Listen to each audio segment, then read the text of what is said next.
Deben ser los gorilas, deben ser. Que andarán por allí. Deben ser los gorilas, deben ser. Que andarán por aquí. En esto se contempló un panorama de conjunto y se hizo la conquista más grande, fue que allí la universidad se llenó de hijos de obreros, donde antes estaba solamente admitido el oligarca, porque la forma de llevar al oligarca es poner altos aranceles, entonces solamente puede ir el que los paga. Nosotros suprimimos todos los aranceles. Para la universidad no había ni derechos de exámenes ni nada, era gratis, totalmente gratis, el Estado pagaba eso. De manera que tanto el pobre como el rico podía ir. Bueno, nuevamente, como todos los jueves, estamos acá en el programa de Esto No Se Habla en Radio La Azotea. Esta vez estamos con Lucía Martín, que me está acompañando, hoy con la ausencia sin aviso del conductor del programa, nuestro amigo Rubén Novelo. Así que te doy la bienvenida, Lucía, y te agradezco la compañía. Y vamos a charlar de estos temas, de lo que ha adelantado Nazareno, que también lo saludamos y le agradecemos su magia para ordenar nuestra charla. Y bueno, vamos a tratar distintos temas en la semana. Buenísimo, Julio. Bueno, ante todo, una alegría acompañarlos, a Nazareno y a vos desde el principio del programa, porque bueno, sabés que me gusta, me encanta. Soy una opinóloga de las tantas que a veces opino de cosas que no conozco en profundidad y otras. En realidad tendría que hablar solo de teatro, pero bueno, uno se permite hablar de política, al menos de sus sensaciones. Yo creo que lo de Rubén, si no me equivoco, no fue tan sin aviso, pobre Rubén, no lo mandemos al cadalso. Nuestro amigo está de viaje en un lugar precioso, pero que no tiene buena conexión. Así que digo, vamos a salvarle, porque después cuando escuche el programa va a decir, estos tres cretinos me mandaron al frente. Bueno, pero podría haber mandado un avisito, una visita. Sí, lo que pasa es que si no tiene conexión, por ahí ni siquiera puede comunicarse por WhatsApp. Es rarísimo porque no está, digamos, en África ni en Europa, está adentro del país. Pero sí. Bueno, se ha quedado sin conexión. Querido Rubén, cuando escuches esto, ojalá la estés pasando muy bien en Bariloche. En fin, en una misión de paz, me dice acá Nazareno Urbano, que está en una misión de paz. Sí. Bueno, muy bueno el inicio del programa, porque realmente creo que la gratuidad de la universidad, que en aquel memorable decreto 29.337 que firmó en el año 49 el presidente Juan Domingo Perón, fue un acto totalmente revolucionario para su época, y que hoy día todavía hay muchos que siguen coqueteando con la privatización de la educación, ¿no? O sea, tenemos que seguir defendiendo la educación pública. Exactamente, gratuita. Claro, la educación pública gratuita y laica, hay que seguir defendiéndola porque sigue habiendo señores. Claro, y hay como, hay como una cuestión que siempre discutible o discutida, como que, digamos, la universidad tiene un hito fundamental, que no hay duda que lo es, que es la reforma del 18, de 1918, que es una reforma universitaria que justamente puso un faro, digamos. La Argentina fue en ese momento un faro luminoso para toda Latinoamérica y hasta, te diría, para todo el mundo, ¿no es cierto? Y no la podemos desconocer. Pero, digamos, cuando se hizo realidad ese faro, fue cuando, digamos, los sectores más humildes, los hijos de los sectores más humildes, pudieron ir a la universidad, ¿no es cierto? Que fue cuando se puso ese decreto que vos señalaste para que la universidad fuera gratuita.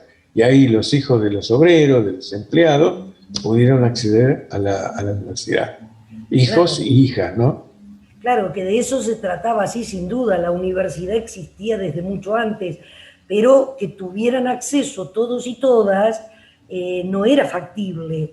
Entonces, bueno, que los hijos de los obreros, hay una enorme cantidad, incluso actualmente, hay muchísimas jóvenes que son primera generación de universitarios en sus propias familias. Entonces, me parece que realmente es un hito en la historia, la gratuidad, este decreto que decretó la gratuidad universitaria, más allá de que las universidades ya existían, más allá de que hoy día UBA está considerada una de las mejores universidades de mínimo de Latinoamérica, y no sé si del planeta, pero de Latinoamérica seguro, que tenemos varios premios Nobel, que hemos tenido presidentes de buen nivel, porque hemos tenido cada presidente. Bueno, los presidentes más densos han salido del Newman, han salido de otros lugares, no salieron de la UBA. Pero hemos tenido premios Nobel, presidentes, grandes científicos, en fin. Podemos criticar a veces que los sistemas, pero tanto en la pública como en la privada hay críticas que uno puede hacer desde el punto de vista organizativo o desde el punto de vista pedagógico. Pero eso, bueno, dejémoslo en manos de los estudiosos, pero que es considerada de las mejores universidades, no hay duda. Seguramente. Sí. Yo opino lo mismo y pienso que fue un paso muy, muy, muy importante, ¿no? Y uno después compara, algunos me dirán, son odiosas las comparaciones, pero vos fíjate lo que está pasando en Chile, que fueron avanzando, primero que no tienen una universidad gratuita, lamentablemente. Tremendo. Pero fue una lucha que dieron hace 2 o 3 años, 4 años, que se inició en Chile, en la República Hermana, y bueno, dio como consecuencia la posibilidad de un cambio. Sin embargo, lamentablemente el candidato que ganó hace poco, el domingo pasado, en las elecciones chilenas, quiere volver todo para atrás. Quiere volver a la era de Pinochet, quiere volver todo para atrás. Reivindica a Pinochet. Por suerte todavía no ganó de manera definitiva. Vamos a ver qué en el balotaje de diciembre. La primera minoría. El problema es que en principio ganó esa puja con el candidato de la izquierda. Este personaje está más a la derecha de Piñera, lo cual ya es un desbarajuste. Es decir, mucho, ¿no? Reivindica a Pinochet, y para completarla, el tercero en discordia, el que salió tercero, que vendría a ser como el libertario medio loco que tenemos acá en el país, ¿cómo es?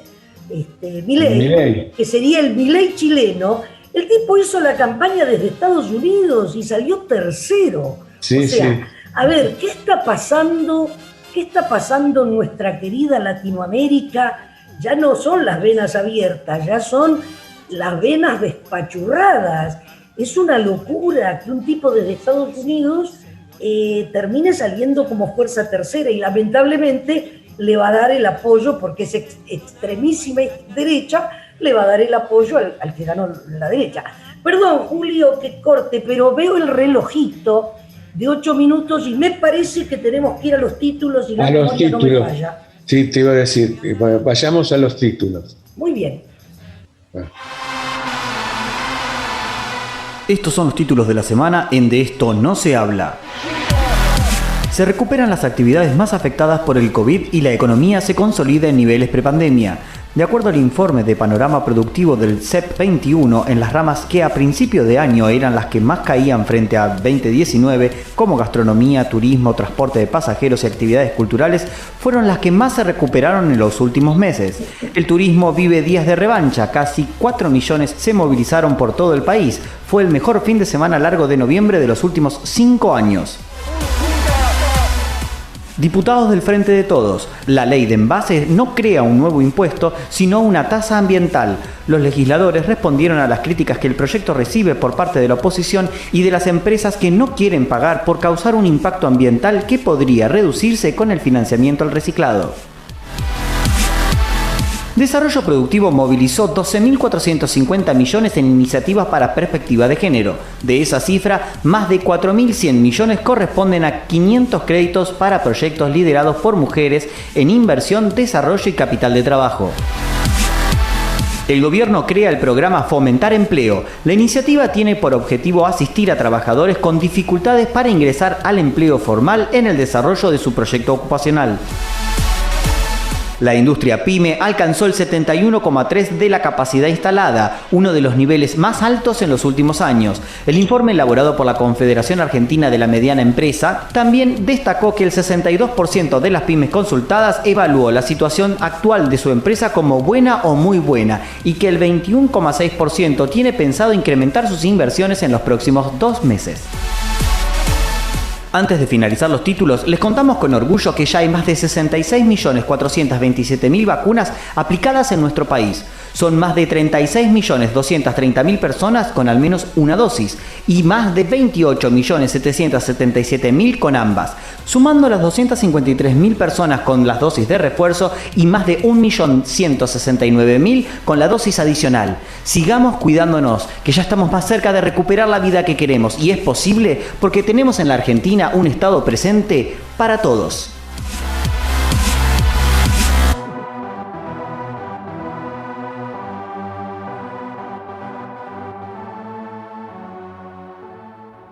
Bueno,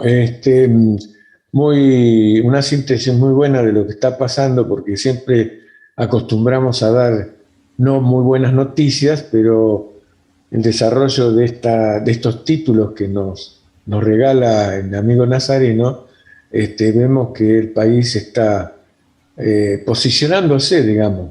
Además de la reactivación económica, estamos cuidándonos y prácticamente estamos en la famosa inmunidad de rebaño. Según Carla Bisotti, escuché hoy a la mañana, creo que fue, la escuché diciendo como que estamos con 2 dosis del 75% de la población. Es impresionante, sí. Perdón, no. Y creo que el 90% tiene una dosis. Impresionante, Julio. Yo realmente estoy muy gratamente sorprendida y por el otro lado muy enojada, como estamos siempre con los medios masivos de comunicación, que por supuesto estas cifras no las cuentan, pero estoy muy sorprendida a la velocidad que aún con la pandemia, porque recién nosotros nos estamos corriendo de la pandemia, no podemos decir que terminó, en el mundo hay un rebrote en Europa, y sin embargo, aún con la pandemia y en este pequeño despegue, hay un despegue económico enorme. Se habla de un 10% en lo que es la producción del aumento del PBI. Del aumento. O sea, todas estas noticias que nos dio Nazareno en función de la mujer, en función de los planes trabajar, en función del apoyo a los jóvenes. Es impresionante la cantidad de cosas que se han hecho. Acaban de botar un barco acá en nuestro Contesi de Mar del Plata. Sí. Hubo en el Museo Mar una reunión de toda la gente vinculada a lo marítimo y a las fuerzas navales. En cuanto a, no desde el punto de vista militar, sino desde el punto de vista de la economía y de la pesca y demás. Entonces, en todos los rubros hay una intervención que el freno a los precios, hay una intervención muy fuerte del Estado que empieza a dar resultados, por supuesto. Claro. Los resultados no aparecen en mi bolsillo o en el tuyo de un día para el otro, sobre todo con las grandes corporaciones que siguen aumentando y siguen. Ayer fui a comprar remedios, casi me desmayo, pero no es un problema de Alberto Fernández, es un problema de las multinacionales de los medicamentos. Ilia tuvo este problema y le costó su presidencia, así que no es raro que a mí me cueste 3 lucas un par de remeditos, pero estoy muy, muy contenta de todo lo positivo que está pasando en este momento en el país. No sé si tengo una mirada demasiado optimista. No, es así, pues yo te lo adelantaba también. Fíjate que hoy, mejor dicho, ayer estuve también escuchando que la empresa Toyota, que fabrica autos en la Argentina, va a ampliar su capacidad instalada, digamos, y va a producir muchísimo más vehículos y por lo tanto va a contratar, no sé, creo que se habló de 500 trabajadores. empleados más y Sí, con sí. perspectiva de ampliar mucho más también las plantas y todo. Así que creo que todo eso nos da la pauta de que, bueno, pero tenemos por otro lado, digamos, los sectores más concentrados de la economía que pretenden ganancias que son exorbitantes.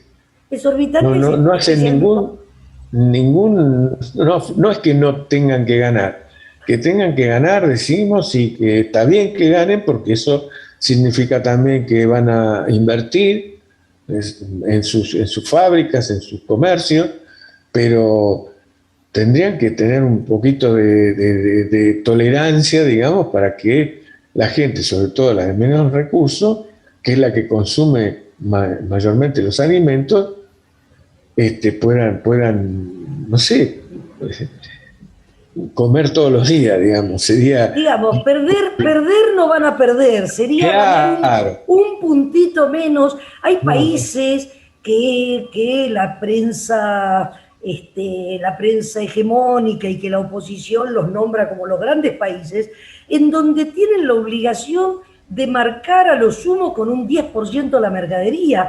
Acá se marca con un 100, con un 80, con un 200.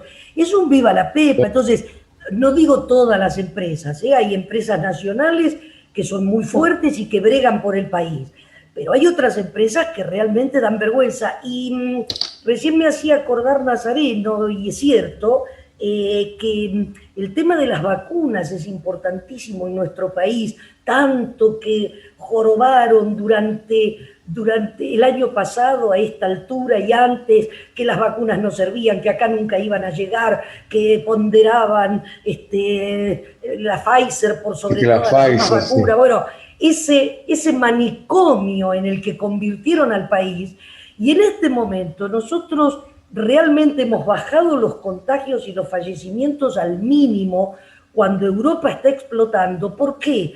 Porque está, como vos dabas hoy los porcentajes, la mayoría de las personas vacunadas, y tenemos vacunas como para vacunar a todos y a todas. Si hay gente que no se ha vacunado es porque no quiso. De hecho, ayer o anteayer leía que estamos mandando vacunas a Mozambique, que es gente mucho más humilde que nosotros, lejísimos. O sea, estamos en condiciones de donar vacunas, y no nos olvidemos de esta tercera dosis, que se sabe que para marzo o abril se van a estar aplicando, ya se empezaron a aplicar, y para marzo o abril, que es cuando va a llegar nuestro futuro invierno, todos vamos a tener la alternativa de la tercera dosis de refuerzo, todos y todas, desde los 3 años hasta los 100. Entonces, a ver, muchachos, déjense de criticar, bajen 2 cambios. Alemania, que es el ejemplo del planeta, ayer o anteayer tuvo 330 muertos.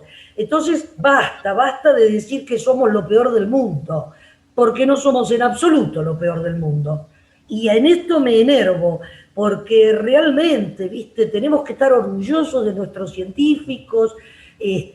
Ahora han sacado una vacuna, bueno, no quiero dar mucho dato porque no lo tengo preciso, pero contra el Chagas, creo, el mal de Chagas, un grupo de científicos argentinos ha puesto en consideración de la Organización Mundial de la Salud y aparentemente estaría aprobada esa vacuna. Bueno, a ver, seamos un poco más argentinos, no solo en los partidos de fútbol, muchachos. Pero, con esto de ampliar la grieta, porque es un poco ampliar la grieta de los medios, sobre todo los grandes medios, los medios serios, como dicen ellos mismos, se autodenominan, es como que cualquier situación, que sabemos que hay situaciones muy todavía tenemos pobreza, no hemos logrado bajar los índices de pobreza, no se ha podido, digamos, se ha mejorado un poco el empleo, se ha mejorado, digamos, la situación económica, pero siguen siendo, ahí siguen habiendo los problemas estructurales que tenemos. Entonces, señalar nada más que esa problemática hace que machaquen todo el tiempo los mismos errores, los mismos problemas del país que ya lo conocemos, y se olvidan de señalar todas estas cosas que están pasando y que apuntan a un futuro más promisorio. Bueno, ayer creo que miraba una información, la Pehue creo que es uno de los periodistas del DTN, junto con otro más, reconocían en una charla, porque a veces se les escapa, que realmente Macri, tal cual lo dijo Duhovne en su momento, y yo lo escuché por TN, no lo invento, el mismísimo Duhovne dijo que Macri había tomado el país, había recibido el país con una deuda mínima. Sin deuda. Y ellos se fueron con una deuda máxima, una deuda a 100 años que ni nuestros bisnietos van a pagar. Entonces, tenemos 6 años de virus. A ver, no tuvimos una pandemia de 2 años, tuvimos un virus de 6 años. Entonces, bajemos un cambio y no pretendamos que los problemas estructurales del país, y que en los últimos 6 años empeoraron tremendamente, se solucionen en 3 meses. Claro. Por supuesto que a uno lo conmueve y lo interpela, por ejemplo, el 40% del hambre. Pero bueno, no pretendamos la solución en 6 meses. Seamos solidarios con los que menos tienen, abramos nuestro corazón, sobre todo los que más tienen, pongamos un aporte solidario voluntario, no le hagamos un juicio al Estado porque nos pide un aporte solidario. A ver, si nos arremangamos todos y todas, va a ser más fácil. Perdón, porque yo me enchufo a charlar. Nazareno está haciendo señales de humo. No, ¿sabes qué? Nos está señalando y nos hace acordar un aniversario que tenemos que tener muy en cuenta. Hoy jueves, 25 de noviembre, tenemos que recordar la lamentable muerte de el querido Diego Maradona. No podemos olvidarnos de esto, porque realmente para nosotros, no solamente para los que gustan del fútbol, como yo, pero como personaje, como persona, como argentino, digamos, no podemos olvidarnos de Maradona. Es inolvidable, es una cosa fantástica que nos ha ocurrido a los argentinos y que uno disfruta, porque cuando hablaba con Fidel, cuando se dirigía o cuando le contestaba a los periodistas determinada cosa, digamos, siempre tenía esa frase tan de él, ¿no es cierto?, que nos conmueve todavía cómo se manifestaba, ¿no? Así que Julio, recordamos. Duda. Y yo, que no soy futbolera, he visto muchos partidos donde estaba Maradona, como ahora veo partidos donde está Messi, porque es tan placentero ver a esa gente tan virtuosa, y realmente entiendo, y más si sos futboleros y las personas, que Diego Armando Maradona superó el hecho futbolístico, fue mucho más allá, era un ser entrañable desde lo político, y no en vano el mundo entero le rindió homenajes. No somos nosotros solos, el planeta le rindió homenaje ese triste 25 de noviembre del 2020. Bueno, me parece ya no puede hacer más señas, Nazareno. Me parece que nos vamos a un corte, Naza, ¿o vamos a un corte? Bueno. Ya volvemos. Yo la verdad que no sé con qué pagarle, de verdad. Yo traté de ser feliz jugando al fútbol y hacerlo feliz a todos ustedes. Y la verdad que hoy no me lo esperaba. porque esto es demasiado, demasiado para una persona, demasiado para un jugador de fútbol. Le agradezco con mi corazón. Ojalá que no se termine nunca este amor que siento por el fútbol y que no termine nunca esta fiesta, que no termine nunca el amor que me tienen. Les agradezco en nombre de mis hijas, en nombre de mi vieja, en nombre de mi viejo y de todos los jugadores de fútbol del mundo. El fútbol es el deporte más lindo y más sano del mundo. Eso no le quepa la menor duda a nadie. Porque se equivoque uno, no tiene que pagar el fútbol. Yo me equivoqué y pagué. Pero la pelota no se mancha.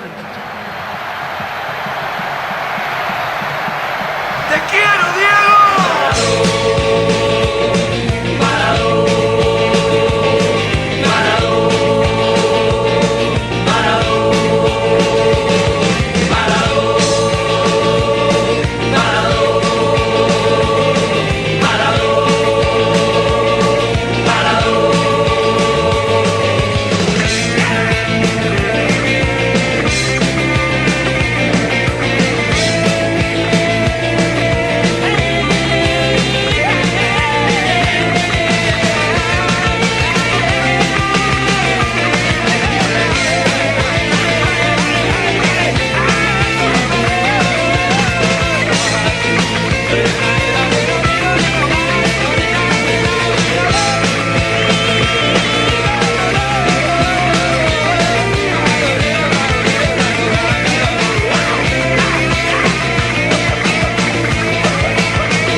Deben ser los gorilas, deben ser.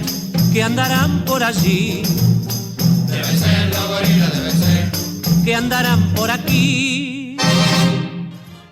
Bueno, como todos los jueves, tenemos la columna de los profesionales por el proyecto nacional, que, bueno, hoy van a hablar del tema YPF. Y, bueno, le damos la bienvenida a Tito el Garrista, a Luis Otero, Héctor Abiuso y Matías Martínez Gamba. Le doy la palabra a Luis, creo que nos va a presentar, digamos, el tema de hoy, así que Luis, te dejo con la palabra.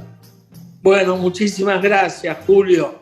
Bueno, primero quisiera decir que al teléfono nuestro me han llamado 2 personas. Una para adularme. Espero que no estemos llenos de adulones y alcahuete, como decía el general. Sí. Y la otra para hacerme una pregunta muy interesante que se la voy a pasar a Tito. ¿Por qué los profesionales del movimiento nacional y popular, estos profesionales que se muestran todos los jueves aquí, tocan estos temas? ¿A qué se debe que nosotros estemos profundizando en esta temática? Y bueno, lo paso como comentario general, espero que alguien tome la posta y me pueda contestar. Bueno, en principio, yo creo que es una pregunta subjetiva. Y le voy a responder más subjetivamente. ¿Y por qué no? Particularmente tenemos nosotros un carácter formado en las reivindicaciones que hacen al conjunto de la historia de la patria. Y no nos podemos permitir alegremente que cuestiones tan importantes como la generación, por ejemplo, de YPF, la fundación de YPF, ya hace muchos años atrás, te lo dejo a vos, Julio, que lo desarrolles un poquito más. Pero yo me voy a referir al interés político que nosotros tenemos en esto. Nosotros tenemos un interés político que estas cosas no se olviden, que estas cosas se recuerden, se refuercen, para que la proyección de nuestros intereses personales y de conjunto estén basadas en sólidas piedras de apoyo en esto, porque existen. Y si nosotros estamos en un proceso de reconstrucción, hay un montón de elementos donde basarnos. El otro día tocamos el tema de los ferrocarriles y el impulso notable que le está dando el gobierno a la recreación de los circuitos ferroviarios y la construcción de vías férreas. Nos va a tocar en algún momento la reconstrucción de la marina mercante. Y hoy nos toca YPF. YPF hoy día es una sociedad anónima. Es una sociedad anónima porque la patria de Menem, impulsado por intereses que condujo Estensoro, que fue presidente de YPF en ese momento, hizo todo lo posible para pasarla a una sociedad anónima y que después se perdieran las acciones y de una empresa que hizo un enorme trabajo, potencia desarrollada a favor de la Argentina, se transformara en una empresa más sujeta a los bienes de la patria financiera. Así se privatizó. Se privatizó en 1992. Hoy día es una sociedad anónima. Se recompraron acciones y demás. Y el 51% de esas acciones está en manos del Estado y el 40%, si yo mal no recuerdo, en las provincias. O sea que será una sociedad anónima y tendrá el funcionamiento de una sociedad anónima. Cotizará en bolsa y todas esas cuestiones. Pero creo que está garantizado que va a seguir sirviendo a los fines con los que fue creado por el ingeniero Mosconi. Recordemos que esto fue impulsado por Hipólito Yrigoyen. Impulsado, después desarrollado por el ingeniero Mosconi. Bueno, no sé si con esto se acabó tu inquietud. Bien, perfecto. Perfecto, sí. Era lo que quería escuchar, porque realmente es el pensamiento que tenemos nosotros. Bueno, vamos a hacer una breve... Toto, quería hacer una breve mención. El general Mosconi, no sé si era ingeniero, era un militar, estimo que sí, que era general ingeniero, ¿no, Tito? Tenía una visión de los militares de la época, digamos, con una mirada sobre lo nacional muy importante, que fue lo que impulsó, digamos, la concreción de YPF, ¿no? De los yacimientos petrolíferos fiscales.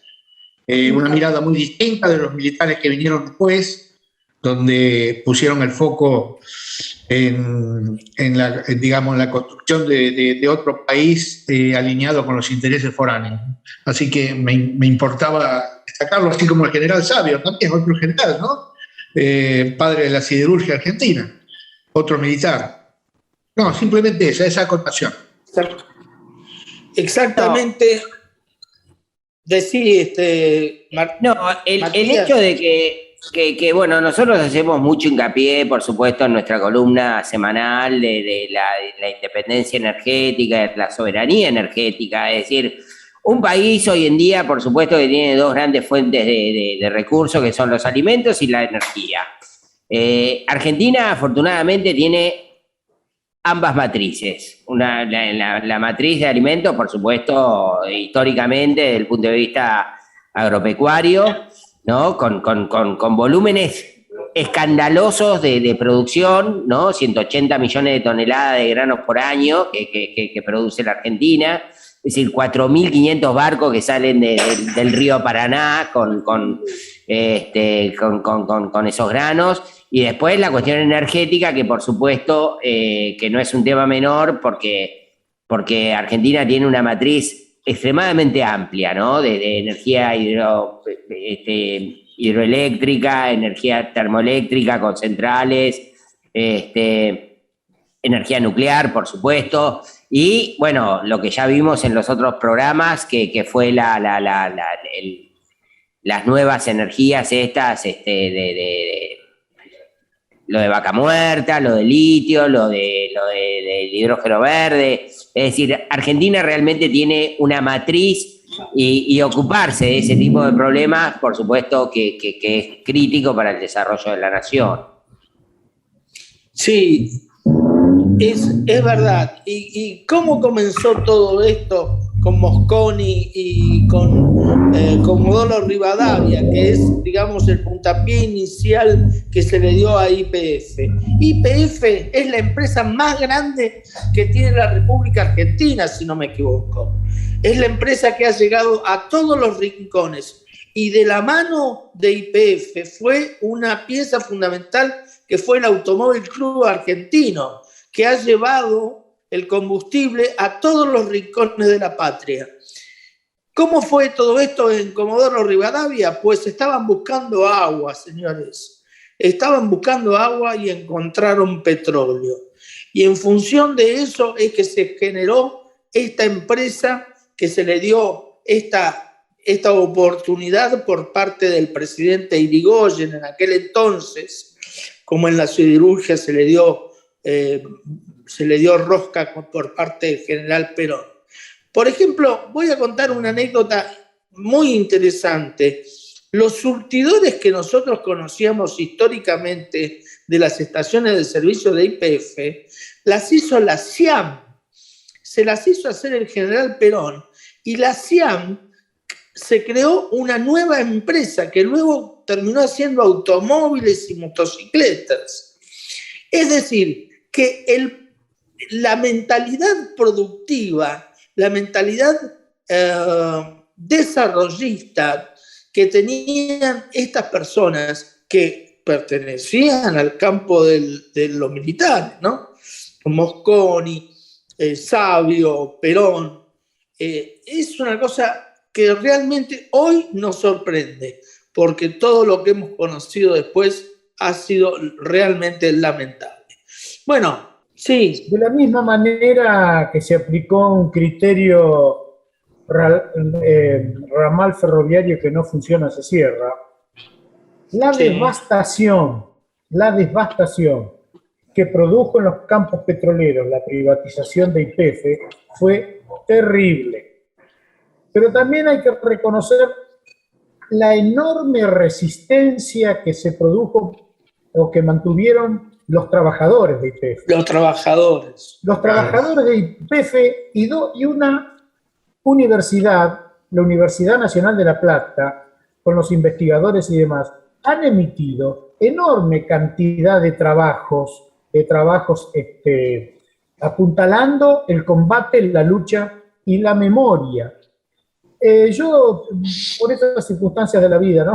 Mi familia paterna es de Ensenada. En la destilería trabajaron varios parientes míos, pero uno de ellos, no pariente, amigo, trabajó en uno de los institutos más estupendos que creó YPF, que era el Centro de Investigación de Lubricantes y otras hierbas, que si yo mal no recuerdo, estaba en Echeverri. ¿Qué fue lo que primero se cerró cuando se privatizó? Ese instituto de investigación. Ese instituto de investigación había desarrollado primigeniamente una enorme cantidad de lubricantes. Tengo entendido que la matriz intelectual, científica y demás fue para a manos de la Shell. Tengo entendido eso, no me consta. Pero bueno, algún comentario lo he pescado por ahí. Es probable. De todas las destilerías que hay en la Argentina, que las puedo citar, Bahía Blanca, Campo Durán, Dock Sud, que es de la Shell, La Plata, Luján de Cuyo, Plaza Winkle, Neuquén, que está en Neuquén y San Lorenzo, la más importante de todas, que es la más importante casi de América, ojo, que es la destilería de La Plata, es una de las más grandes de América, cumple 90 años. 90 años cumple la destilería de La Plata. ¿Qué ha generado, como dijo Luis, un impacto soberano en la producción de bienes y servicios donde se instalaban los campamentos para la búsqueda de petróleo y demás? Hoy se está trabajando muy fuertemente, hay una empresa francesa que está trabajando en el estrecho de Magallanes. Es la Total francesa. La Total. Pero todas las demás, están conducidas, orientadas por YPF. Yo creo que esto que hacemos nosotros, a tu primera pregunta, Luis, tiene que ver también con una cuestión docente. Nosotros nos hemos encontrado en estos últimos tiempos, gracias a Dios, con la participación de numerosos jóvenes que han tomado la política, pero no como la tomábamos nosotros. Y nosotros tenemos que hacer docencia sobre las cosas que se han vivido en Argentina. La primera gran empresa que se intentó privatizar fue YPF. Lamentablemente provocaron mucho daño, pero hoy día YPF es una de las piedras basales para que nosotros iniciemos la recuperación de la Argentina. Yo quería agregar que cuando salió Mosconi al resto de los países latinoamericanos, no salió a vender el petróleo de YPF, sino que salió a que creara cada uno de los países latinoamericanos su propia empresa de combustibles. Así pasó en Bolivia, así pasó con Brasil, así pasó México. con Uruguay, y eso demuestra el antiimperialismo que tenía, la mentalidad antiimperialista que tenía el gobierno de Hipólito Yrigoyen, Mosconi, etcétera, y lo que se pensaba de Latinoamérica. Si fuéramos otra cuestión, otro país, hubiéramos hecho como hace la Shell o eso, ¿no? Comprame a mí. Acá no, acá hicieron fundación de empresas. Bueno. Más subversivo que Che Guevara. Luis, es muy interesante lo que han contado y bueno, la tenemos que seguir en la próxima, pero ahora terminamos, por ahora. Sí. Así que Luis, exactamente, el teléfono. Para que nos llamen y nos digan las cuestiones que les interesen. El 223-422-096. Lo pueden hacer por WhatsApp también, ¿eh? Perfecto. Muy bien, gracias. Será hasta el jueves. Buenas tardes. Chao, adiós. Nos vemos. La semana que viene, muchachos. Y muy buenas noches, tardes, días, noches, noches, tardes, días, noches, noches, tardes, días, noches, noches, tardes, días, noches, según la hora en que me escuches. Bueno, nuevamente de esto no se habla y en esta oportunidad queríamos hablar un poco del tema tan mentado, tan doloroso también, que es la muerte de este chico Lucas, y que bueno, que nos tiene muy mal porque, bueno, lo vamos a charlar seguramente con el doctor Ventimiglia, pero yo quería manifestar claramente, porque después de esto se produce un hecho, aparentemente un atentado, no se sabe muy bien porque cuando la prensa quiere ocultar las cosas, la oculta bastante bien, pero hubo un atentado contra el diario Clarín. Y nosotros nos preguntamos, ¿no es cierto?, quién podría, al no manifestar claramente los motivos por los cuales podría haberse producido este atentado, nos deja a todos un poquito sospechando sobre, suponiendo, no sé, un grupo nuevo, no sé, terrorista, vamos a ponerle entre comillas, o subversivo, como solía decir la dictadura, los personeros de la dictadura, pero yo quise investigar un poquito más y veo una nota del diario Clarín, justamente una serie de notas sobre lo que está pasando en la policía de la ciudad de Buenos Aires. Son las famosas brigadas.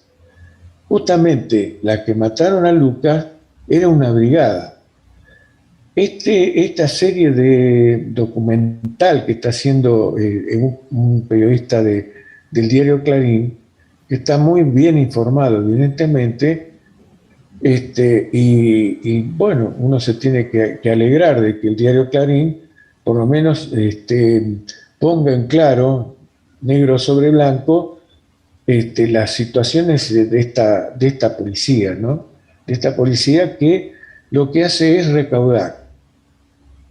¿Qué recauda? Y recauda a los dealers, digamos, de la droga, recauda a aquellos que no tienen las cosas demasiado claras, pero tienen que pagar determinados... Bueno, hay que leerlo, ¿no es cierto? Yo acá tengo algunas notas que son terribles, como la ha señalado este periodista. Y entonces ahí, de alguna manera, nos explicamos un poco claramente, son interpretaciones mías, esto corre por mi cuenta. Acá nos explicamos por qué Clarín ha sufrido un atentado en La Puerta. No me alegro de eso, al contrario, repudio totalmente lo que es un atentado en este momento de democracia que estamos transitando. Pero evidentemente hay un motivo. Lo que pasa que si Clarín o los diarios serios no aclaran suficientemente esta situación, quedaría como que un comando subversivo o algo así atentó contra el diario y bueno, la realidad es muy otra. No sé si expliqué un poco lo que quería decir. Sí, absolutamente, Julio. Y antes de que leas algunos comentarios, si querés leerlos de las brigadas, no nos olvidemos un detalle importante y que sería bueno que Clarín lo estudiara y lo clarificara. Clarín le debe haber hecho, no sé, más de 25.000 notas en los últimos años, en los últimos 7, 8 años, contra el kirchnerismo, y jamás sufrió un atentado. Ahora le hace una nota a la policía que depende del macrismo, o sea, que depende de Larreta, y sufre un atentado. Claro. No existen las brujas, pero, ¿viste? Sí, a veces uno piensa que las hay. Sí, muy raro. Bueno, te dejo, me saltó esa cifra porque la tenía en la cabeza. Jamás sufrieron un atentado. Y han dicho puta montonera y todo lo que se les antojó y las causas mal hechas y inventadas, aquello. Un día que critican a la policía de Larreta, ¡plaf! Mira vos, tienen un atentado, surgieron de golpe los iraníes de la RAM, bancados por los sionistas ingleses, no sé. Iraní, venezolano, esos comandos que inventaban. Claro, habrá salido algún comando de esos raros. Hablemos de los comandos verdaderos, dale. Y los comandos verdaderos son estos lo que hacen es cortar, digamos. ¿Cortar qué es? Los paran a los chicos que reparten la droga por ahí en algunos barrios, los paran y bueno, les sacan parte de la droga, les sacan la plata que recaudaron. Son policías que andan así, andan en autos sin patentes, que nos hace acordar lamentablemente a otras épocas muy, muy negras de la Argentina, sin patente, sin uniforme, y bueno, uno de esos comandos fue el que interceptaron a estos chicos. Pensaron que venían, no sé, vaya a saber qué, como lo vieron morochito, ¿viste? Con vestidos como visten. Estos venían de jugar al fútbol, fíjate vos. Pero los cortan, es la palabra cortar, y para recaudar. Entonces le dicen, negro, mirá que ya sabemos en la que andás, ¿eh? Es la primera frase que le tira. Y después, terrible. Pero nosotros queremos sumar. No nos interesa llenar papeles, les dicen. O sea, no queremos llenarte. Simplemente vos entregás lo que tenés ahí y te dejamos libre. Y bueno, por supuesto, entre entrar en cana y dejar la plata que recaudaron, le dejan estar. Y así se van multiplicando estos seres que no sé cómo calificarlo. Mafia como cualquier otra. Claro, que yo digo que estaban disfrazados de policías. Lamentablemente, no podemos decir que solamente se produce estas cosas en la policía de la ciudad, también en la provincia, en Santa Fe se producen situaciones similares. Yo creo que es una de las materias pendientes que tiene la democracia, es reestructurar la fuerza de seguridad de alguna forma, porque esto no puede seguir pasando. Esto tiene que, por lo menos tiene que ser uno de los temas básicos si queremos hacer un consejo de grandes figuras para tener un diagrama de lo que queremos para nuestro país. Este es uno de los temas básicos que tenemos, así como es la justicia, así como es el tema de los medios, en fin. No podemos soslayar esta situación. Y tenemos que tener una policía que nos cuide, ¿no? Que no asalten en la esquina. Seguro. Así que, bueno, me parecía bueno en esto que comentaba Julio, recordar que hace pocos días Axel Kicillof, nuestro gobernador, habló, entre otras posibilidades para solucionar esta clase de temas, en la creación de una universidad de la policía. Yo creo que hay un tema grave, como vos decís, en la policía de todo el país. Hay gente muy honesta, como hay en todos los gremios, y que realmente se ponen el uniforme y el arma para defender a la gente, y hay un grupete que en realidad son mafiosos y que se esconden atrás del uniforme, o ni siquiera, porque en el caso de Lucas estaban sin uniforme, solo tenían las armas. Entonces, y eso creo que tiene que ver con la poca formación. Que un policía tenga una formación de 1 año o 2 no alcanza. Debe saber mucho de derechos humanos, no debe solamente aprender a manejar un arma, más bien tiene que conocer de muchas cosas. Bueno, claro.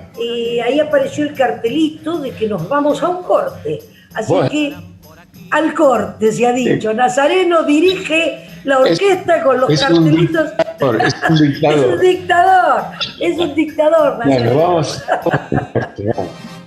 Deben ser los gorilas, deben ser. Que andarán por allí. Deben ser los gorilas, deben ser. Que andarán por aquí.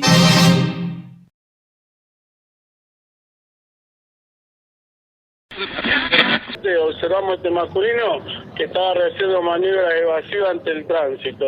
Al colocarnos atrás notamos la presencia de 4 masculinos, ¿sí? Cuando cruzamos el vehículo para obligarlo a detener, el acompañante grima un arma de fuego, colisiona al chofer y al suscripto, y ahí se continúa el procedimiento. Esto decían los policías después de haberles disparado a ustedes. No lo había escuchado y nada que ver. Están reinventando, no. Nadie dispara por una maniobra evasiva en el tránsito. Observadores mismos de la policía de la ciudad y del ministerio de la ciudad me dijeron: esa plancha, a la forma de hablar, no tiene que ver con alguien que se acaba de enfrentar a balazos o que tiene esa adrenalina de un tiroteo o un supuesto enfrentamiento, además, ¿entendés? Los policías mismos ni siquiera están para cuidarnos. Imagínate lo que pasa ahora. Disparan hacia los chicos que vienen de jugar la pelota. ¿Fueron a votar, chicos? ¿Fueron a votar el domingo? No sé qué tiene que ver el voto en este momento. No, porque estaba preguntando. No, justamente porque cuando uno va a votar, uno elige a ver cuál es el candidato, cuál es la persona que puede ocuparse de estas cosas en las que están fallando. En ambos autos, sí, lo que se sintió es inseguridad. Mutua. En ambos, los jóvenes sintieron que venían delincuentes a atacarlos. Claro. Y los policías creían que eran delincuentes los que iban en el otro auto. Exactamente. ¿De qué persecución podemos hablar si era un auto que no tenía identificación policial y eran policías que no parecían policías? Sí. La policía me lo mató. Yo no voy a descansar hasta que ellos paguen lo que le hicieron a mi hijo, porque nos arruinaron la vida. Yo ahora ¿cómo sigo? Lo único que quiero es justicia, que mi hijo ahora descanse en paz. El oficial mayor Fabián López, José Nievas, oficial, Gabriel Isasi, inspector. Que es el que se escucha en el audio. Es el que hace el llamado. Los 3 policías que mataron al joven Lucas González formaban parte de las brigadas de investigaciones de la policía de la ciudad de Buenos Aires. Leandro Santoro y Victoria Montenegro presentaron una denuncia penal por la complicidad entre estas brigadas y los funcionarios del gobierno porteño. Está Tigre posando para los fotógrafos. Sí, los 20 jugadores, Julián. Barracas posarán instantes nada más el equipo de Rodo de Paoli. y también van los 20 y también tendrán esa bandera alusiva. Que reza justicia por Lucas González. Deben ser los gorilas, deben ser. Que andarán por allí. Deben ser los gorilas, deben ser. Que andarán por aquí. Bueno, nuevamente en Esto No Se Habla, nuestro programa de la radio La Azotea, y nuevamente con el doctor César Ventimiglia, con el cual seguimos charlando sobre seguridad y las distintas miradas sobre distintas problemáticas que se han dado en nuestro país, ¿no es cierto, César? Sí, lamentablemente el tema de la inseguridad es un tema recurrente que aparece en los medios cuando hay una tragedia y que lamentablemente se utiliza políticamente de manera muy desvergonzada, porque se trata de tragedias, digamos, y se hace una utilización realmente y una manipulación de esa información que es muy mala. Yo quería referirme a los dos últimos casos que conmovieron no tanto a la opinión pública, sino a la opinión publicada, digamos, ¿no? Es decir, los medios le dan importancia, eligen las noticias, marcan la agenda. Entonces, yo digo, ocurrió un hecho de inseguridad terrible en la provincia de Buenos Aires, una semana antes de las elecciones. Doy estos datos porque tienen que ver con la importancia mediática, ¿no?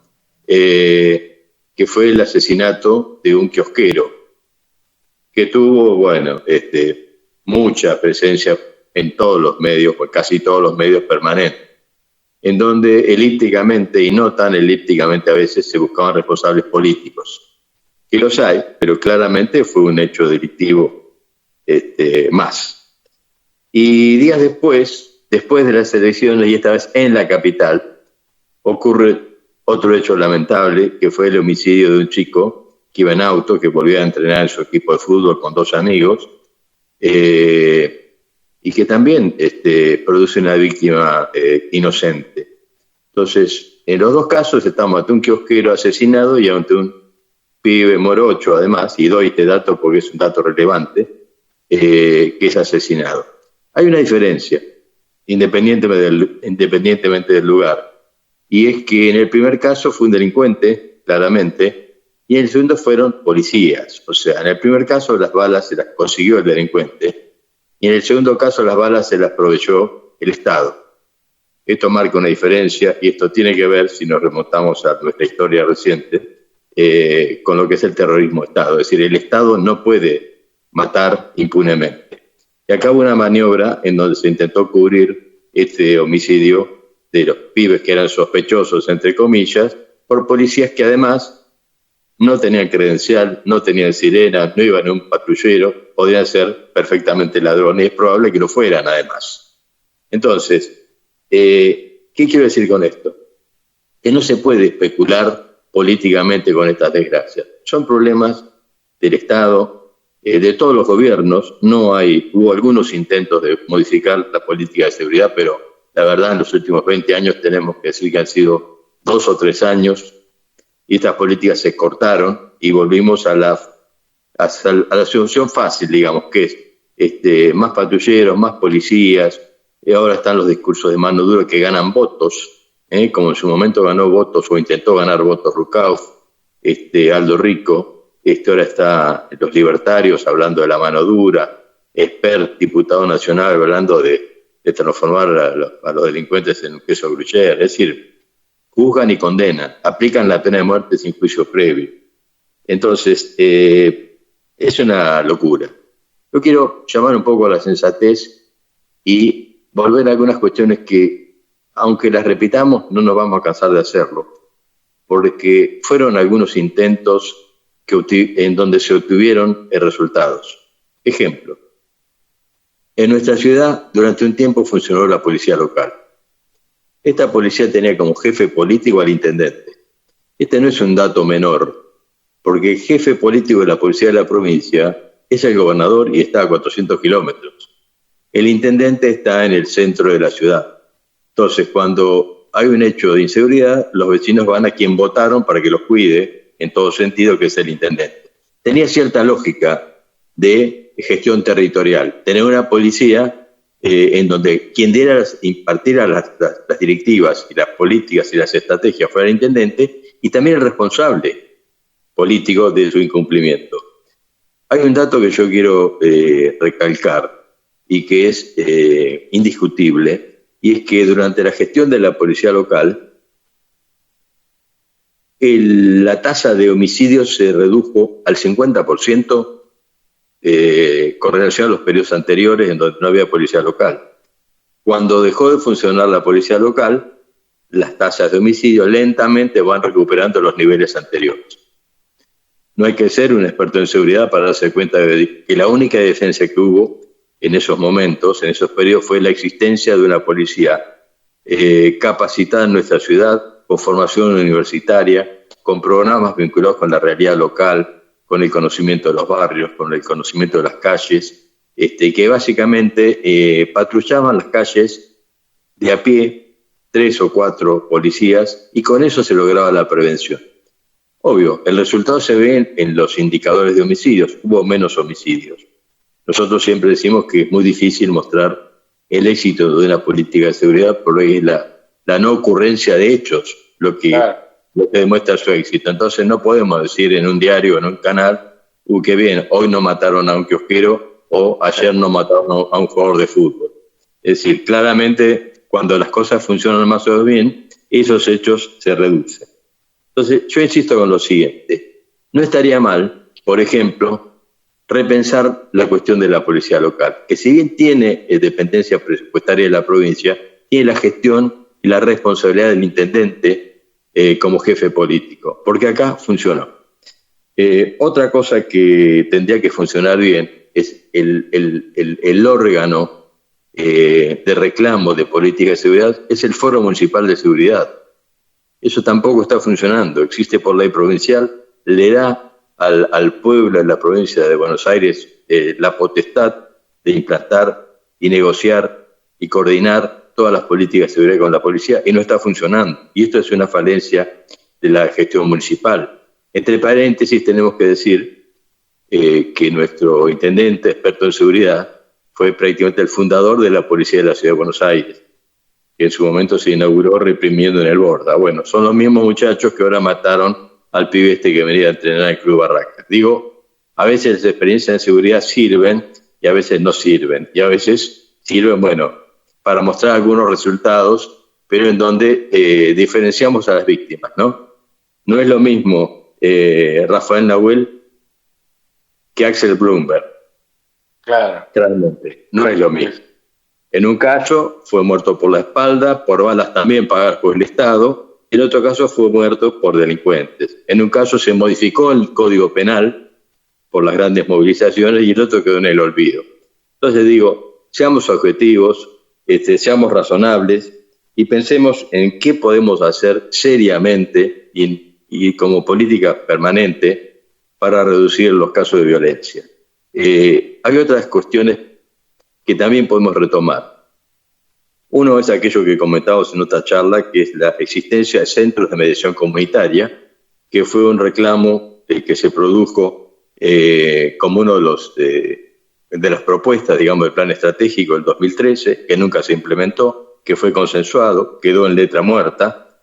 Y otro es, y esto está vinculado con la violencia de género y con los femicidios, la implementación de las tobilleras duales, que han demostrado una eficacia total y que en los casos en que el agresor, al agresor se le coloca una tobillera de estas características, no se producen femicidios porque la autoridad policial y la posible víctima se enteran de su cercanía cuando está a menos de 500 metros. Digo, no inventemos cosas, repasemos la historia reciente, recuperemos las instituciones que empezaron a funcionar y dejaron de hacerlo, y seguramente vamos a ver indicadores de violencia más bajos, que no van a ser noticias, no van a ser espectaculares porque son la no noticia, digamos, pero lo vamos a poder medir con algunos índices importantes, como es el de los femicidios, que son homicidios, y el de los homicidios en general, que también son muertos que se registran. Ahí no hay cifra negra, son datos duros y yo creo que para hablar seriamente de seguridad tenemos que manejarlos con datos datos duros como son los de la violencia homicida. Exactamente. Son hechos, no opiniones, ¿no? Claro, exacto. Y cada homicidio es un expediente y no hay homicidio que no se denuncie, no se registre. Entonces, es la manera seria de trabajar en seguridad.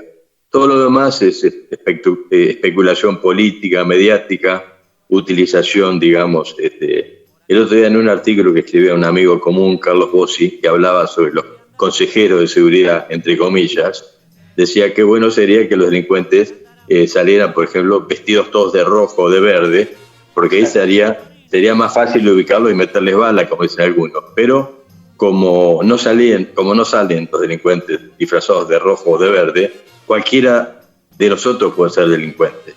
Entonces las balas pueden venir para cualquiera de nosotros. Y sabemos que, si bien no son rojos o verdes, los pibes de barrios pobres, morochitos, con determinado tipo de vestimenta, son identificados fácilmente como delincuentes y atacados como tal. Entonces, eso es lo que hay que combatir. Exactamente. Bueno, gracias César, como siempre. No, al contrario. El jueves que viene, siguiendo con estos temas tan caros para la ciudad y para el país, por supuesto. Sí, ¿no? Claro, pero aparte acá ha sido una temporada con mucha gente y hay que tomar medidas en serio. Seguramente. Gracias, hasta el jueves. Chao, buenas tardes. Chao. Y muy buenas noches, tardes, días, noches, tardes, días, noches, tardes, días, noches, tardes, días, según la hora en que me escuches. Bueno, y como todos los jueves, hoy tenemos el acompañamiento, seguimos con el acompañamiento de Lucía Martín, que ya le hemos dado la bienvenida, pero le damos la bienvenida a su columna, la columna, como dice nuestro conductor. ¿Cómo es que dice? Él dice el rinconcito culturoso, y yo ya me encariñé, así que ya me gusta. El primer día que me dijo rinconcito culturoso casi caigo de espaldas, pero ahora me encanta, así que ya se llama rinconcito culturoso. Bueno, vamos a charlar un poco de las fechas emblemáticas de la semana, algunas ya las nombramos a lo largo del programa, pero no está mal recordarlas, y otras no se han nombrado. Viste que siempre me gusta tomar las fechas de la semana culturales o políticas, que son lo mismo, porque la política es un hecho cultural sumamente trascendente. Bueno, el sábado pasado, el sábado 20 de noviembre, no, más allá de mi estreno teatral, no se asusten, no voy a hablar de mi estreno teatral, voy a hablar de algo mucho más importante. El pasado 20 de noviembre se conmemoró el llamado Combate de la Vuelta de Obligado, producido en el año 1845, cuando soldados de la provincia de Buenos Aires resistieron la invasión del ejército anglo-francés. La fecha fue instaurada por el historiador José María Rosa y se oficializó como Día de la Soberanía Nacional en 1974 en oportunidad de la repatriación a nuestro país de los restos de Juan Manuel de Rosas. En el año 2010 se inauguró un monumento a esta gesta, a la Vuelta de Obligado, en la localidad de San Pedro, provincia de Buenos Aires, y por iniciativa de nuestra querida Cristina Fernández de Kirchner, se estableció como feriado nacional. Ya estaba establecido como Día de la Soberanía Nacional. Bueno, también el pasado 20 de noviembre cumplió 70 años León Gieco, que nació un 20 de noviembre de 1951, y se le hizo un enorme agasajo repleto de artistas, un gran festejo como fue el anterior de este otro músico maravilloso, que ahora se me escapó el nombre, de Charlie, como el de Charly García, pero acá fueron los 70 de León Gieco en el Centro Cultural Néstor Kirchner, que fue una maravilla. Bueno, un 22 de noviembre me gusta resaltar que se celebra el Día Internacional del Músico en conmemoración a la fecha del fallecimiento de Santa Cecilia, mártir del cristianismo, que es patrona de los músicos y también de nuestra ciudad de Mar del Plata. Un 22 de noviembre también, pero de 1875, nació en Montevideo el gran actor Pablo Podestá. Para nosotros es un emblema Pablo Podestá, a los 3 años, para nosotros digo los actores y los artistas en general, a los 3 años de edad comienza a practicar acrobacia en un circo, junto a sus hermanos José, Antonio y Jerónimo llega a Buenos Aires en 1880 y prosigue con sus actividades circenses en diversas compañías y continúa su carrera como actor teatral. Entre las múltiples obras que representa están Barranca Abajo, Alma Gaucha y Facundo. Pablo Podestá es considerado el iniciador del teatro criollo argentino. Ya lo dijimos, un 22 de noviembre se celebró también el Día de la Gratuidad Universitaria, declarado en 2007 en memoria del decreto firmado en 1949, como ya dijimos, por el presidente Perón, que establece el acceso gratuito a las universidades nacionales. Ayer, 24 de noviembre, esta fecha te va a gustar mucho a vos, Julito, a mí me gusta, y a nuestro conductor ni hablar, se celebra el Día del Vino en la Argentina, debido a la declaración de este brebaje como bebida nacional. En 2013 fue aprobada una ley en el Congreso y desde esa fecha todos los años se celebra el valor cultural que tiene el vino y la vinicultura, su arraigo con la tierra y su rol en la identidad de los argentinos. Y convengamos que un rico Malbec, sin manejar por supuesto después y sin provocar una borrachera, un rico Malbec es un placer de los dioses. Seguro. Muy bien, hoy 25 de noviembre es un día muy importante porque se conmemora el Día Internacional de la No Violencia contra la Mujer. El objetivo de este día es llamar la atención sobre la desigualdad, la discriminación, los femicidios y las distintas formas de violencia patriarcal y, por supuesto, reclamar la implementación de políticas públicas en cada país del mundo para erradicar la violencia de género.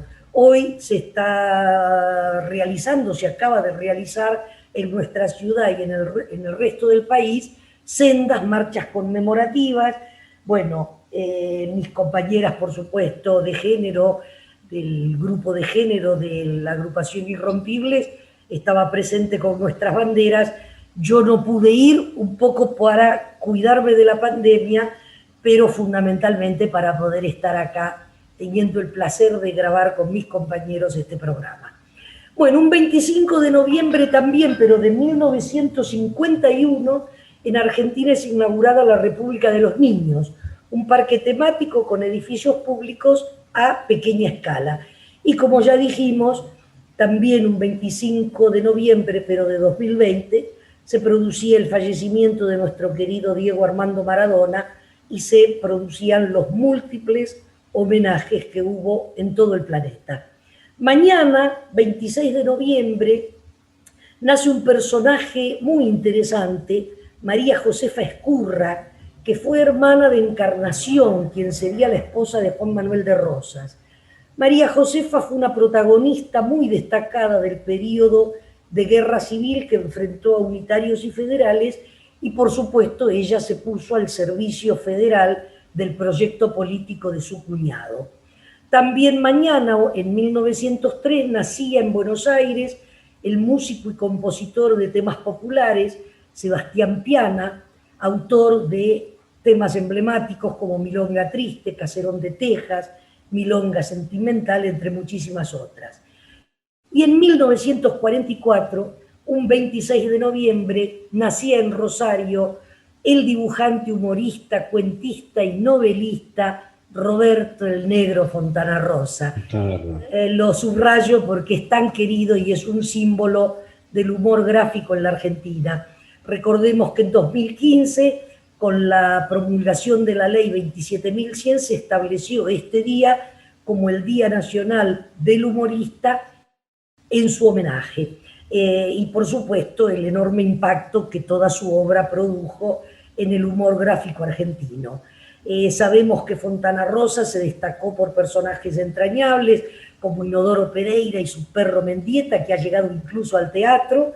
dupla inseparable y desopilante, Buggy el aceitoso, otro personaje maravilloso, escribió viñetas, cómics, por ejemplo, Sperman, una especie de caricatura de Superman. Como escritor hizo una enorme recopilación de cuentos, El mundo ha vivido equivocado, No sé si he sido claro, Nada del otro mundo, etc.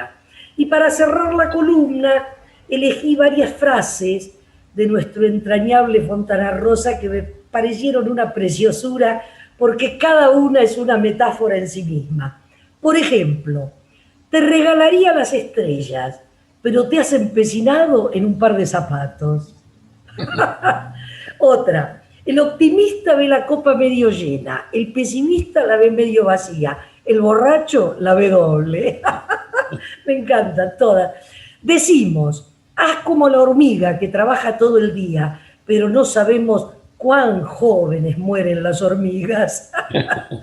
Acá habla de las famosas malas palabras que hoy hablábamos fuera del aire. Lo que yo pido es que atendamos esta condición terapéutica de las malas palabras. Lo que pido es una amnistía para las malas palabras. Vivamos, si quieren, una Navidad sin malas palabras, pero luego integrémoslas al lenguaje porque las vamos a necesitar. Y las últimas tres. Señalé el futuro y miraste mi dedo. Maravilloso. El loro plagia la palabra, pero quien está preso es el canario. No basta la buena voluntad si intentás apagar el fuego con gasolina. Y para cerrar, una frase maravillosa. Para el sabio no existe la riqueza. Para el virtuoso no existe el poder. Y para el poderoso no existen ni el sabio ni el virtuoso. Maravilloso, Fontana Rosa. Lo amo.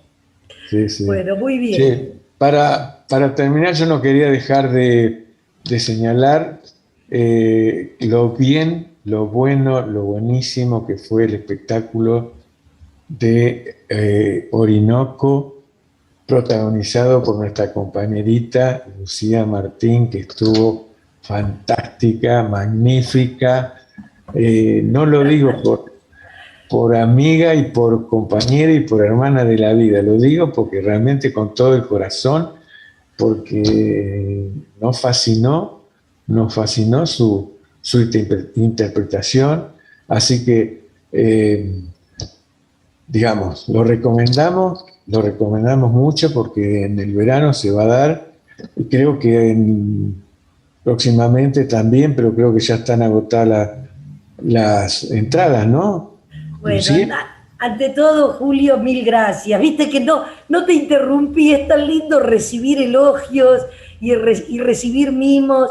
Fue tan lindo verlos a los dos en la platea cuando terminó la función, sacarnos una foto. Les agradezco tanto que me hayan acompañado en un momento tan importante de mi vida, porque bueno, siempre amé el teatro, pero por diversas circunstancias personales y laborales y de salud de mi familia, me ausenté 15 años del teatro y volví con Orinoco, la querida Orinoco, que fue atravesada por una pandemia, por un duelo, por 1000 problemas, y no obstante llegamos a buen puerto con nuestro barco por el río Orinoco. La función del 27, hasta hace 2 días, quedaban creo que 10 localidades, así que por las dudas, métanse en Alternativa Teatral a ver si todavía queda alguna. Seguramente sí, 5 o 6 localidades debe haber. Este sábado 27 en 4 Elementos a las 20 horas. Y se consiguen las entradas por Alternativa Teatral. Y en verano vamos a estar todos los viernes a las 22 en el mismo lugar, en 4 Elementos, que realmente es un teatro precioso que nos ha recibido muy amorosamente. Es pequeña la sala, pero es entrañable, es alta como nuestra directora quería, y realmente estamos muy, muy felices con Silvia de Urquía, con María Victoria Padini, con todo el equipo, que es un equipo precioso, de gente, de personas. Son básicamente buenas personas y además buenos artistas, así que uno lo disfruta. Gracias por recordarlo. Encantado. Deben ser los gorilas, deben ser. Que andarán por allí. Deben ser los gorilas, deben ser. que andarán por aquí.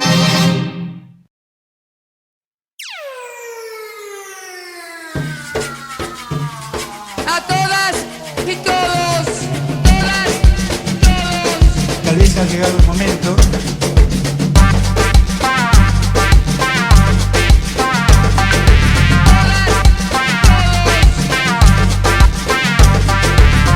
acá estamos de vuelta.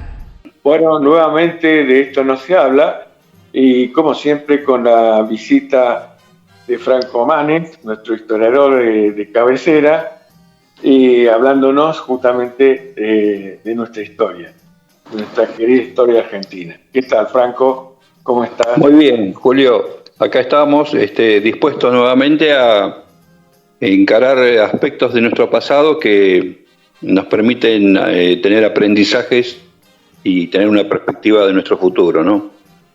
Claro. Bueno, en la jornada de hoy lo que queríamos era ya ir redondeando sobre ese periodo altamente complejo que va desde el 55 hasta el 62, por poner una fecha de cierre, porque es una etapa muy convulsionada, porque es una etapa donde Perón es destituido de su gobierno constitucional, porque hay una revolución que vimos que la denominamos fusiladora, porque fusiló a más de 32 personas sin ningún tipo de juicio y violando toda la normativa del Estado de Derecho y de la dignidad humana. Una vez que apaciguó parcialmente la presencia militar, la dictadura buscó tener una salida democrática hacia el 58. Y fue así que en el año 57 realiza una comisión constituyente y luego en el 58 habilita elecciones y sale ganador Arturo Frondizi, que era con un desprendimiento de la UCR denominado UCRI. Este periodo va a estar caracterizado por dos líneas principales. Vamos a hacer un análisis político y un análisis brevemente de lo económico para entender cuáles son las causales que van a llevar a la implementación de un plan represivo que uno, cuando indaga desde lo histórico, comprende un montón de cosas que van a ocurrir en los 60 y en los 70.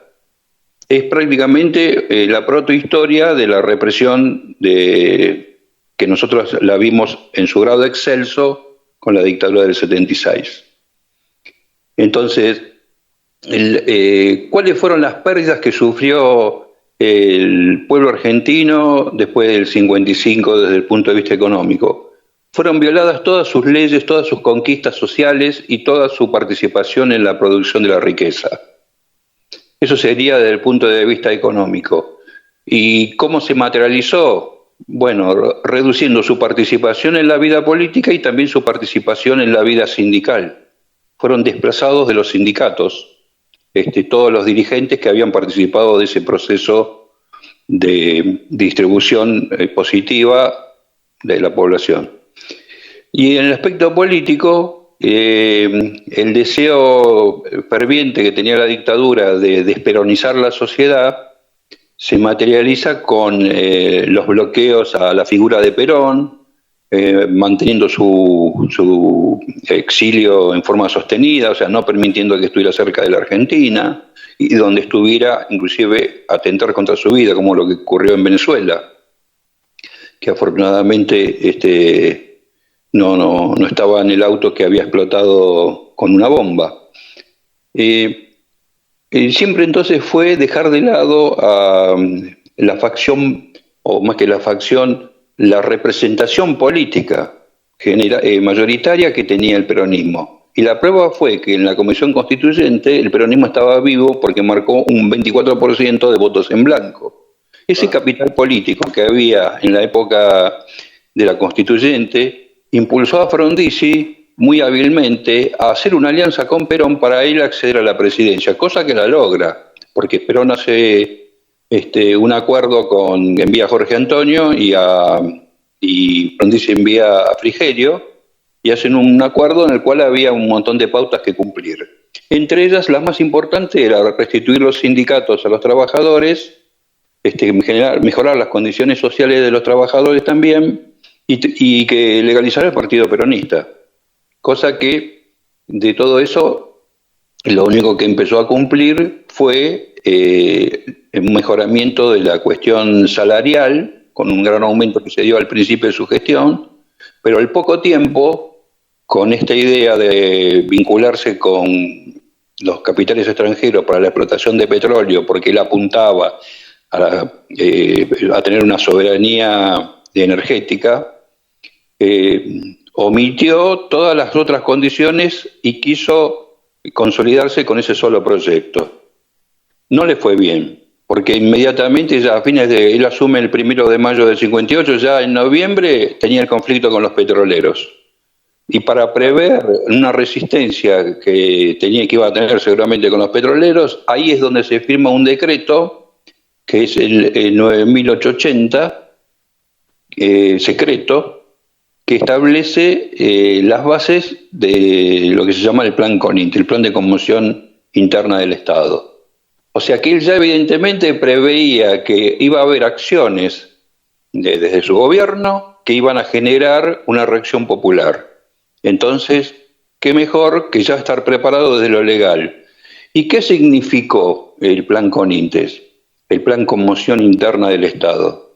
En la práctica era una estructura represiva donde todo el aparato militar pasó a desplazar en la práctica las condiciones de libertad y de libre asociación que tenían los ciudadanos, y pasó a estar la vida social bajo la órbita de los militares. Por ejemplo, cuando se produce la famosa huelga de petroleros, lo primero que hace al aplicarse el plan de represión, queda bajo jurisdicción de las Fuerzas Armadas el conflicto, y lo que le permite producir allanamientos, detener a dirigentes sindicales, desplazar a la gente de los trabajos y estar confinado. Entre el 58, 59 y 61 se calcula que hubo más de 3.500 personas que pasaron que quedaron detenidas por el Plan CONINTES. De esos 3.500, alrededor de 111 fueron condenados por consejo de guerra. Y después todos estuvieron implicados con situaciones que quedaron flotando en el tiempo hasta que se levanta el plan en el año 61. El plan no daba sentencias, sino que con el solo hecho de suspenderse el plan ya quedabas en libertad. Pero si te hubieran detenido en el 59, te liberaban en el 61, cuando se desapareció. O sea que yo la llamo la protohistoria del golpe del 76, porque tenía una importancia fundamental la división en zonas y subzonas de la República Argentina, y capaz que vos te vas a acordar más, Julio, cómo pasa a depender de las Fuerzas Armadas las policías provinciales. O sea, era un brazo extensivo de las Fuerzas Armadas. Y esto marca a las claras que la sociedad era una sociedad totalmente vigilada, totalmente contenida. Bueno, así y todo, la gente siguió luchando por sus derechos. Hubo intentos muy fuertes, se realizaron sabotajes, se iniciaron muchísimos conflictos gremiales, metalúrgicos, bancarios, los mismos petroleros, que era el más importante por la política general que tenía Frondizi. Y bueno, y la situación económica también conspiró con todo eso, porque la propuesta que había hecho Frondizi de permitir el ingreso de capitales y darle muchas ventajas y no tener un equilibrio estable, hace que comience a tener déficit el Estado general, y no tiene más remedio que mirar al Fondo Monetario, y ahí empieza nuestra peregrinar por una dependencia de deuda externa, ¿no? El Vía Crucis. El Vía Crucis. Y ahí tenemos personajes como Álvaro Elsogaray, que fue el que reemplazó a Frigerio, que es el que profundizó todo este sistema con la famosa frase hay que pasar el invierno, y llevó a la Argentina a un retroceso y a una decadencia del mismo gobierno, que en el año 62 va a ser desplazado del gobierno. Pero yo quería hacer hincapié en la cantidad de personas que fueron sometidas y reprimidas en cuanto a la intento de consolidar un proyecto dependiente, cuando en el discurso parecía que era un proyecto autónomo, referido al desarrollismo, ¿no? Y otros aspectos que no debemos de olvidar, que también fueron detenidos muchos jóvenes en la famosa lucha de Laica y Libre, que también estuvieron a disposición de este plan Conintes. Vos, Julio, porque esto ya es más de tu época, ¿conocés algún compañero del Movimiento Nacional que haya estado en esa situación de Conintes? ¿Recordás alguno? Sí, por supuesto. De acá de Mar del Plata hubo muchísimos compañeros que fueron justamente llevados hasta el penal del fin del mundo, en Ushuaia, confinados durante un año más, entre ellos el Norberto Centeno, el doctor Centeno, que posteriormente fue también, por eso lo que vos decís es muy cierto, en el sentido de la protohistoria de lo que fue después la noche más oscura de la Argentina, ¿no es cierto? Porque es fusilado, mejor dicho, muerto o asesinado en la dictadura del 76. Así que ya en esa época ya Centeno era un hombre peligroso para las fuerzas de seguridad, pero también, sobre todo, para los sectores de la economía concentrados, porque justamente Centeno era un hombre defensor de los derechos laborales. Así que sí, de acá de Mar del Plata eran como 50. Que después se hizo un homenaje en otra oportunidad. Siempre, en este caso, el tiempo es muy tirano, pero podemos hacer una referencia muy, muy clara a esa etapa de la historia, sobre todo de los compañeros de Mar del Plata, ¿no? Buenísimo.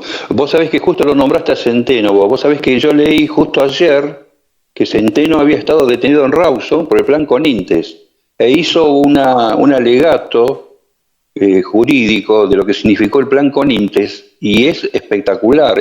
Define a la ausencia del Estado de Derecho, al desplazamiento del Estado de Derecho y la instauración de los juzgados militares y todo este avasallamiento de la Constitución que ellos decían defender, que era del 53, ¿no? Era paradójico. Y llegaron, digamos, a hacer todo ese desplazamiento en suma para quedarse con la suma del poder público. Yeah. Pero si yo te lo relato con mis palabras, pero si lees el texto es muy, muy categórico y muy claro. O sea, el plan Conintes dice, por otra parte, no es un plan tradicional, es el ejercicio del poder real. Claro. Frases así, viste, que eran lapidarias. La verdad que sí, yo recuerdo lo que vos contabas, que fue desaparecido el compañero, creo que fue con la noche de las corbatas, si no me equivoco. Exactamente, fue uno de las víctimas de la noche de las corbatas. Bárbaro. Y Reneda, etcétera. Exacto. Bueno, eso es lo que nos enseña esta vez la historia de todo lo que hemos vivido. Nos quedamos corto con esta tiranía del tiempo que tenemos en la radio, porque todo esto da como para desarrollar temas muy, muy interesantes como el que estás planteando vos. Así que bueno, lo dejamos para la semana que viene. Y como siempre, agradecemos tu participación, Franco. Será hasta luego. Agradezco estar ahí con ustedes. Gracias. Nos vemos la semana que viene entonces. Bien. No hace mucho tiempo alguien dijo algo como esto. Dice que la provincia está subiendo un poquito. Si llegan a subir un punto en la provincia, me retiro porque no vale la pena seguir luchando por la gente pobre. Perfecto, ¿en qué te ayudo? Porque el taxi está en la puerta. Babi, Echecopar, retirate, Babi. No, dan vergüenza ajena esta gente. Había amenazado que se iba a ir, viste, del país. Si ganaba Alberto Fernández iba a ir del país, no se fue. Claro, no se Ahora fue. si subían un puntito se iba, no subieron un puntito, subieron muchos puntitos. Así que te podés ir a donde gustes. Claro, Nosotros claro. no tenemos... no decir no una sos imprescindible. No es imprescindible este señor en este país, en absoluto. Más bien diría que sobran sus opiniones tan negativas, tan precarias, tan mentirosas muchas veces. Un lenguaje tan fino como el que utiliza. Sí, tan procaz. Bueno, él era procaz antes de hablar de política. En una época tenía un programa nocturno, la gente lo llamaba y él insultaba a la gente. Yo lo llegué a ver 2 veces y dije, esto es obsceno. En televisión, un tipo hablando con esa procacidad, bueno, esa es la clase lo peor de todo, que la gente volvía a llamarlo y él lo volvía a putear y decirle cualquier cosa, cualquier insulto, y el tipo al rato por ahí lo volvía, pero Babi, yo lo que te quería decir, pero andate a la no sé cuánto. Sí, bueno. Bueno, convengamos que tenemos algunos perdóname, es una metáfora del voto del pobre. No. Sí, me río porque te iba a cortar para decirte, convengamos que hay muchos argentinos y argentinas masoquistas, lamentablemente, porque a ver, ahora han votado muchos y muchas, por suerte no todos y todas, a gente que les prometía cortar las indemnizaciones, bajar, porque la otra vez mintieron, la otra vez en el 15 hablaron de maravillas y nada, ninguna maravilla, metieron los tarifazos, bajaron los sueldos, el dinero no alcanzaba para nada, de 9%, de 9 pesos que valía el dólar se fue a 50 y pico o a 60, bueno, la otra vez mintieron, pero esta vez no mintieron y la gente lo votó igual, entonces... Claro. Bueno, hay mucha gente que lo quiere a Babi así, pegame que me gusta. Ay, por favor, qué triste. Uno se ríe, pero es triste. Es triste, sí, la verdad que es triste. Pero bueno, ¿será que nos tenemos que acostumbrar? Yo no me puedo acostumbrar a semejante, no me puedo a veces responder esas preguntas que uno se hace, digamos, como una gente que le están pegando, que le están sacando el sueldo, que están achicando el sueldo, que lo expulsaron del trabajo, que sigan votando a gente de derecha que le promete que le va a quitar la indemnización, que lo va a agujerear a barazos si lo encuentra sospechoso nomás con una gorrita y con una camperita ahí por un barrio, lo van a balear, porque eso es lo que promete Esper, por ejemplo. Bala y bala. Sí. Entonces, bueno, convengamos, Julio, y Milei también. Que en estas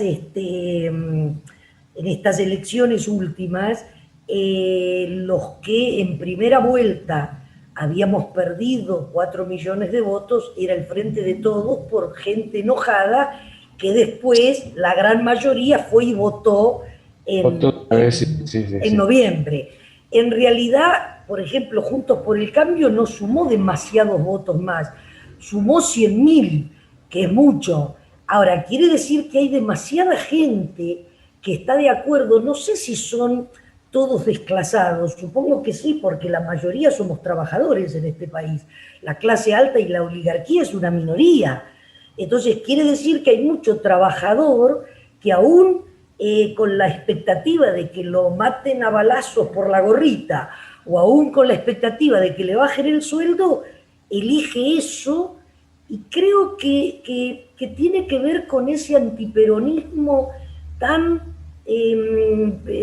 ejercido desde el 45, o sea, desde el golpe, ¿no? El 45. Ese antiperonismo tan ejercido, esos 17 años de exilio, eso de que no se podía hablar de Perón porque era mala palabra. Discúlpame, Lucía, que te interrumpa, pero fíjate vos que son chicos, muchos de esta gente son chicos, digamos, de los sectores pobres, humildes, de la Argentina, que votaron a Milei, por ejemplo, en Buenos Aires, en la ciudad, y en la provincia votaron a Esper, que son chicos que no tienen, por ahí no tienen ni idea de la Revolución Libertadora, de Perón, lo han sentido nombrar, pero no conocen esta parte de la historia. No tienen. Pero ahí me parece que se da otro... Perdón, Julio, sí. Por ahí los padres, que también son humildes, que tienen por ahí otra tradición, otra historia, sin embargo, estos chicos compraron el verso de este señor Milei de Per. Ahí creo, Julito, que con Milei, sobre todo, y creo que con Esper también, pero más que nada con Milei, es un juego diferente al que se da con el votante de Juntos o de Juntos por el Cambio, o como se llamen. Sí. El votante de Milei, sobre todo el chico joven, se ha aferrado en la desesperación, en su falta de trabajo, en su bronca, en su desencanto quizás por no haber seguido la trayectoria de un montón de políticos que son positivos, etcétera. En su desencanto se aferró a las formas y no al contenido. Las formas de Milei son contestatarias. Vamos a quemar el Banco Nación. Entonces, un chico desprevenido puede creer que está votando al Che Guevara, o sea, que está votando a un revolucionario. Un chico de hoy, de 18 años, que todavía no le cayó la ficha de la historia, confunde esa forma contestataria y absurda y con frases groseras, vos sos un zurdito de porquería, qué sé yo qué, no, de mierda, porque no decía de porquería, decía sí, cosas obscenas en la televisión, y eso lo viven como algo contestatario. Entonces terminan siendo reaccionarios en lugar de revolucionarios, que es lo que normalmente es un joven. Por eso hubo jóvenes que amaron al Che Guevara, porque eran revolucionarios, o que quisieron, aunque no era el momento adecuado, los montoneros, hacer una revolución por el bien del pueblo. Estos se convierten en reaccionarios porque toman la forma de Milei, no el contenido. Milei lo que quiere es destruir todo y habla de la casta política como si fuera un excremento, cuando él se postula como político. O sea, es un tarado contradictorio, está bastante loco. Y los pobres chicos se agarran de eso. Bueno, tenemos que pasar a otro tema más agradable. Antes de irnos al corte, más agradable, ¿verdad? No, y que es el cumpleaños de una compañera muy querida por todos nosotros, que es la compañera Fernanda Raberta, que hoy cumple años. No quiero decir cuánto, pues se trata de una mujer, no sé si vos lo sabés. No, yo no lo sé ni me gusta ese comentario machista, porque hay hombres que tampoco les gusta decir su edad. Seguramente. Es una mujer joven, vital, con agallas, con capacidad, con inteligencia, y encima es mona, es linda. Claro. Así que feliz cumpleaños, querida Fernanda. 44 años, creo. Sí, joven, muy joven. Muy joven, muy. Yo que tengo 68 todavía estoy con toda la pila, imagínate. Con todo el empuje de una mujer de esa edad y con todo el empuje de la mujer, del joven y de estar en este espacio del movimiento nacional y popular en el que estamos todos y la que queremos un país más grande y más poderoso. Así que, le mandamos un gran saludo, un abrazo muy grande y la esperamos como siempre para que esté acá en Mar del Plata, que nos represente como nos está representando. Y sería lindo que un día esté como invitada de nuestro programa. Sí, seguramente que la vamos a invitar, sí. Me encantó. Nos vamos a tener que despedir, Julito. Le mandamos un beso gigante primero a nuestro amigo Rubén, aunque no nos haya mandado ni un mensajito, lo queremos igual. Igual lo queremos, igual lo queremos. Y esperamos que el jueves que viene venga con todas las pilas puestas y se ponga a trabajar como corresponde. Y con algunos chocolatitos de Bariloche, no estaría mal. Bueno, eso lo doy por descontado. Bueno, Julio querido y NASA, un besote para todos, para ustedes y para la audiencia. Un abrazo enorme. Un abrazo. Hasta el jueves que viene.